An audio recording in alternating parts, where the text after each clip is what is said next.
裏話。これ横溝さんがもしカスタムしてくれる。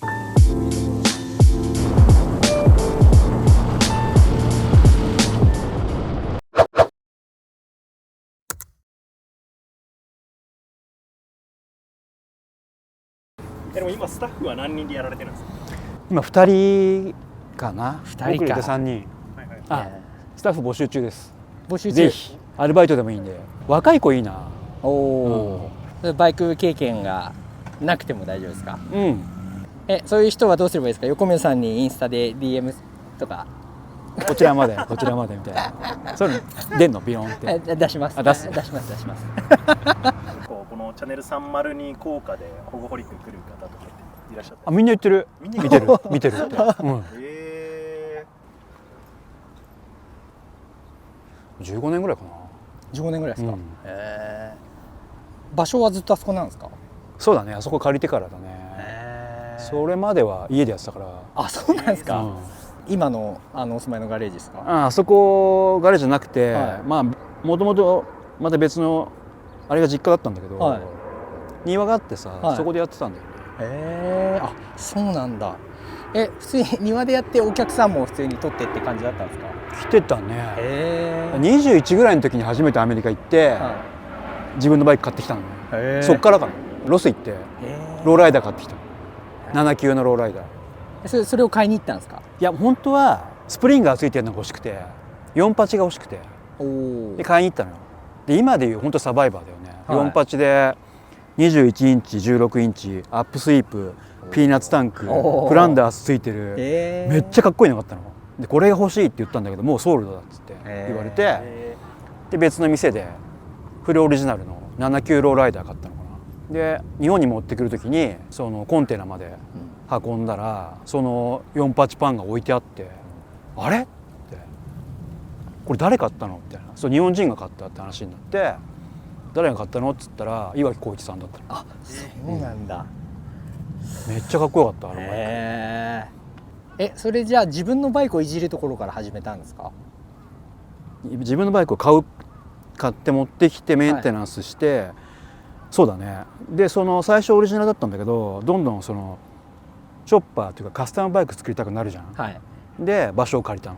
まあでもその間結構長いんだけど、はい、あれだよね。その一発目買ってきて、でそこから機械加工の仕事に就くのよ。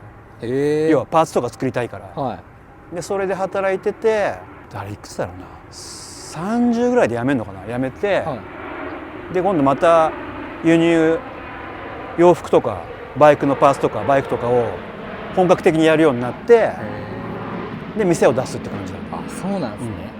どっかのバイク屋で修行したみたいなのないない。あ、ないんですね。すげえ。みんなだってその周りそういう感じだったよ。自分たちでバラして組んでっていう。今プロになってる人いっぱいいるよ。バイクもじゃあ最初は分かんなかったわけじゃないですか？分かんなかった。マニュアルがあるじゃん。ああ、それ見ながらですか？でほら仲間たちがほら同じようなことやってて、はい、で一人がアメリカのメカニックスクール行ったりとか、いろんな情報が入ってくるじゃない、はい、そういう感じだよね。面白い。やっぱその時からあれなんですか？ショベルよりはパンとかのが高かったり、ナックルのが高かったりって感じだった？高かったね。ナックルなんて全然もうなんだろう、興味がなかったというか、はい、買えるもんだと思ってないから。当時はあんま走ってなかったですか？日本でナックルいなかったね。ほぼショベルだった。あ、そうだったんですね。横溝さんがじゃあ一番最初にナックル買ったのはいつですか？この前に乗ってたやつがそうなんで、あれなんだろう、10年ちょいかな。あ、そうなんですね。じゃあ結構ナックルがなんていうんですか、こうよく見れるようになってきたのって本当最近の話ですか？ね、どうなんだろうね。まあ乗ってる人はいたんだけど、はい、ほんと一部で、憧れだったかな。そうなんだ。最初ナックル手にした時とかどういう感情だったんですか？やっとついにみたいな感じなんですか？覚えてないけどまあなんだろう、それまでパンヘッド乗っててハイドラ乗ってて、はい、もう最初にカスタムのイメージがあって、バードがあってアトラスパイプがあって、それをつけたくてナックルを買ったんだよね。それが41の FL かな。そうなんですね。それが日本で初のバードだし、はいアトラスなんだよね。へそれずっと乗ってたのよ。あれ何年前なんだろうな、13年とか14年ぐらい前かな。えって考えたら、はい俺もっとやってんだ、ホグホリック帰んないと分かんないよ、いつからやってんだか。でも幼い時からなんかバイクに興味があったとかそういうわけではなかったんですか？なかったね。ものづくりの仕事に就いたのは、はいバイク買ってからだったんだよね。ちょっとビレットパーツが作りたくてマシニング屋に勤めてたっていうのが。そうだね。全然ビレットパーツなんかないけどね。ないですね。確かに今どこなんだろうと思って探しちゃったんだけど。じゃあそのバイクやるまでは古着とかああいうのもやってたんですか？そうだね、それもやってたね。面白いな。それもじゃあ結構アメリカ買い付け行って日本で売ったりみたいな。毎月行ってたね。で結局ほら古着買い付けにあちこち行くじゃない。いろんなとこ街に転々とするんだけど、バイク屋探しちゃうんだよね。でバイク屋行ってパーツなりバイクなり見て買っちゃうじゃない、はい、結局ウエイトがどんどんそっちに行ってバイク屋になっちゃったっていう感覚だよね。そうなんだ。いや面白いね。面白いね。面白いですね。歴史ありだね。歴史ありっすよ。これみんな多分気になるやつですね。古着は別にホグっていう名前じゃなくて普通。あ、違う違う、それは全然個人でやっててやられてた。卸みたいなやつだかな。海外行くことに対してはなんか抵抗とかなかったんですか？全くないですね。そう、親がね旅行代理店やってたんで、そう子供の頃からちょこちょこ行ってたんで、一人でも行ってたし、あんまり抵抗はなかったね。でだからいきなりなんかほらハーレーだとアメリカ製だから、はい、アメリカで買った方が安いでしょっていう単純な理由からアメリカに行きロスに行きでバイク屋回って中古車を探すっていう、よくやるよね。確かに考えるとね、一人でですもんね。何も考えてなかったね。すごい。いや面白い。その行動力でもねやっぱすごいんだろうね。そのぐらいのエネルギッシュが必要なんでしょう。じゃあ大学卒業してもすぐそういう一人で買い付け行ってとかってやってたんですか？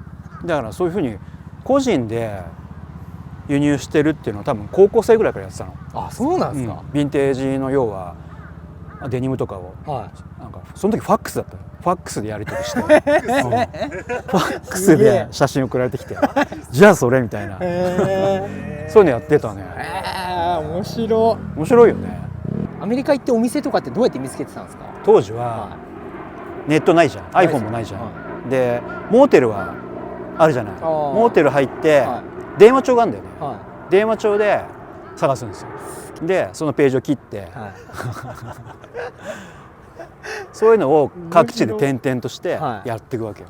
でもそれ電話帳に書いてる情報なんて名前となんかクロージングショップとかなんかそんなもんですよね。そうだね。モーターサイクルもモーターサイクルって書いてあって、でそこ行って探すわけですよ。面白いな。で今度はそこ行ったとこからまた情報もらってあそこにあるぞみたいな感じで行ってましたね。英語喋れないのによくやるよね。すごいな。1回のその旅でどれぐらいの期間行ってたんですか？毎月行ってて、多分ね覚えてないけど2週間弱かな。でも結構当たり外れもありますよね。行ってみたらなんか大体外れだよね。そうっすよね。でほらもうその時なんてもうすごいプロの人がいっぱいいるじゃん、洋服屋さんとかは。全然かなわないし、それもあったのかな。でバイクの方が楽しくなっちゃったっていう感じで。当時も結構いたんですか？バイク輸入してきて売ってるみたいなショップ。行ったよね。行ったと思う。その洋服の話だと当時はあれなんですか？やっぱリーバイスのなんかヴィンテージデニムを。そうそう、まさに今すごい高いじゃない、あれだよね。あれを探してたんですか？そう、あの時流行ってて一回落ちちゃったんだよね。人気なくなって、でまた今ガツンときたよね。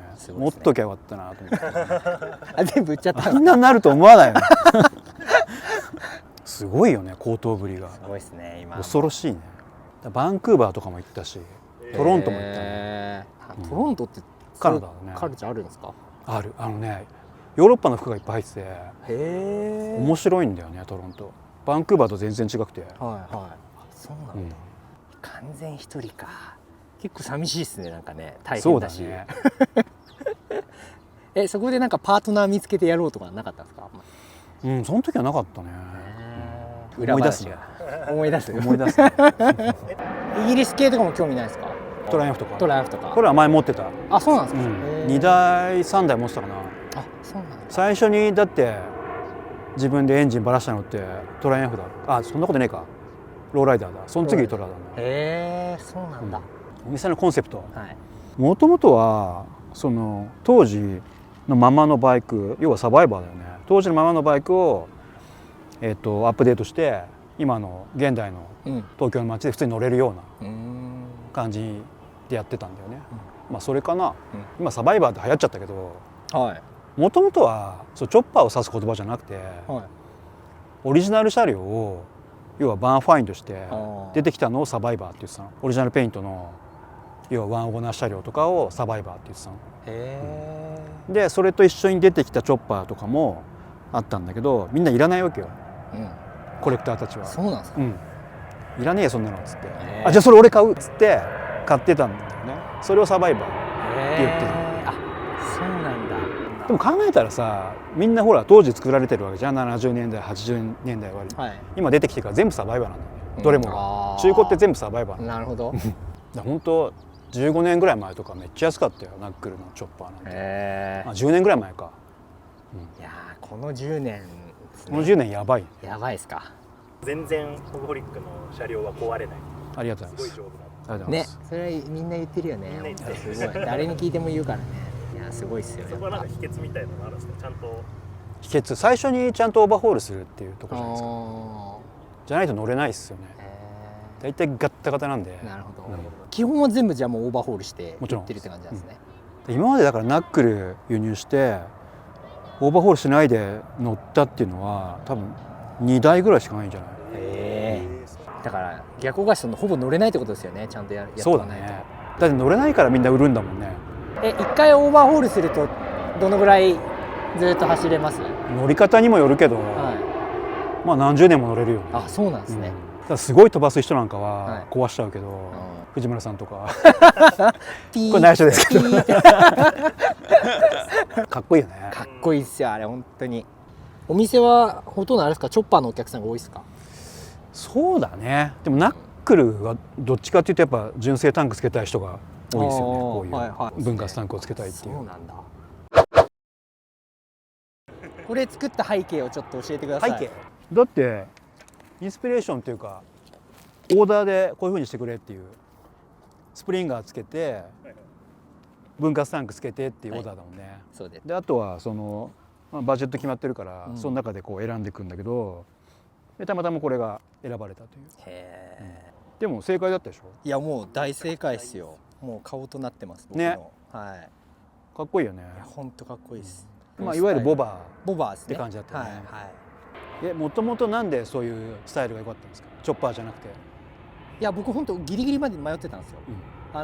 横溝さんが作った永瀬さんのチョッパーあるじゃないですか。黒いやつ、モールディングされてる、あれがツタヤになんか置いてあって、前から知ってたんですけど、改めてこのシールを見てホグホリックの、あ、やべえこれめっちゃかっこいいじゃんと思って、僕一番最初に横溝さんに DM したのはこういうチョッパーが作りたいですって送ったんですよ。なんだけどなんかいろんなイベント行ってるうちにボバーがやっぱ純正に近い方がいいってことですね。やっぱなんかかっこいいなと思うのがボバーだったんですよね。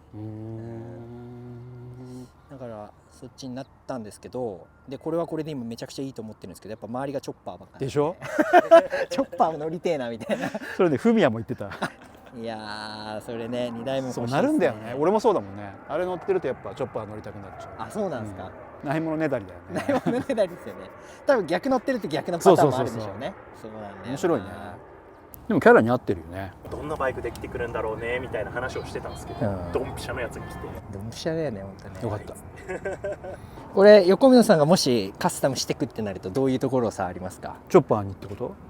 もうこのタンクは基本生かしだとして、まあホイールサイズとハンドルとマフラー十分かっこいいんじゃない？それでシートってどういうのですか？例えばまあコブラにするとか、はいはいはい、あとフェンダーももうちょっとナローな感じにして。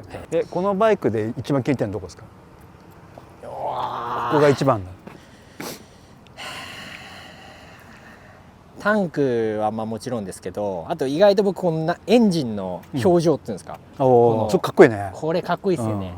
やれ感が個人的にはめちゃくちゃいいのと、あとはこのスプリンがめちゃくちゃ褒められますみんなに。本当。これなんつうんですか、このボコボコボコボコこれがなんか出せないらしいんですよなかなか、これやっぱすごいねっつって。